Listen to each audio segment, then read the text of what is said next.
બનાસકાંઠા જિલ્લાના વિભાજનને લઈ વિવાદ કાંકરેજમાં પણ જોવા મળ્યો છે। ભરપૂર અસંતોષ સ્થાનિકો બાદ ભાજપના આગેવાનો પણ મેદાને ઉતર્યા છે।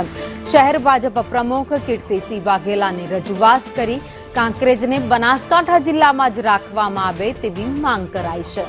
તો બનાસકાંઠા જિલ્લા વિભાજનને લઈ કાંકરેજમાં વિરોધનો માહોલ જોવા મળ્યો છે। સ્થાનિક બાદ ભાજપના આગેવાનો પણ હવે મેદાને આવી ગયા છે અને બનાસકાંઠા ભાજપ પ્રમુખ કીર્તિસિંહ વાઘેલાએ રજૂઆત કરી છે કે કાંકરેજને બનાસકાંઠા જિલ્લામાં જ રાખવામાં આવે, તેને વાવ થરાદમાં ન રાખવામાં આવે।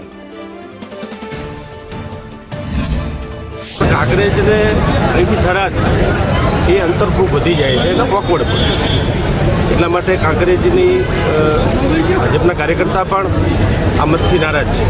અમારા જિલ્લા પ્રમુખ આદરણીય કીર્તિસિંહના ધ્યાન ઉપર આખો વિષય ભાજપના લોકોએ મૂક્યો અને પબ્લિકમાંથી જે કંઈ વિષય આવ્યો છે એ પણ જિલ્લા પ્રમુખના ધ્યાન ઉપર મૂક્યો છે। એટલે અહીં કાંકરેજની જનતા ભાજપના આગેવાનોની જે લાગણી છે એ જિલ્લા પ્રમુખ સુધી મુકાઈ ગઈ છે અને જિલ્લા પ્રમુખશ્રીએ અમને ખાતરી આપી છે કે તમારી જે વાત છે, વિસ્તારની વાત છે, એ હું સરકાર સુધી પહોંચાડીશ। બનાસકાંઠા જિલ્લાના વિભાજનમાં જે વાવ થરાદ નવનિર્મિત જિલ્લો અને મૂળભૂત જિલ્લો બનાસકાંઠા વિભાજનમાં જે તાલુકાઓની જાહેરાત થઈ છે એમાં કાંકરેજની અંદર કાંકરેજના લોકોની લાગણી મૂળભૂત બનાસકાંઠા જિલ્લા સાથે રહેવાની છે।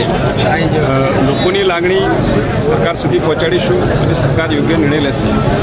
ભારતીય જનતા પાર્ટીની સરકાર હંમેશા પ્રજાના માટે, પ્રજાના હિત માટે, પ્રજાના કલ્યાણ માટે કામ કરે છે, એટલે સરકારમાં યોગ્ય નિર્ણય થશે એનો ચોક્કસ મને વિશ્વાસ પણ છે।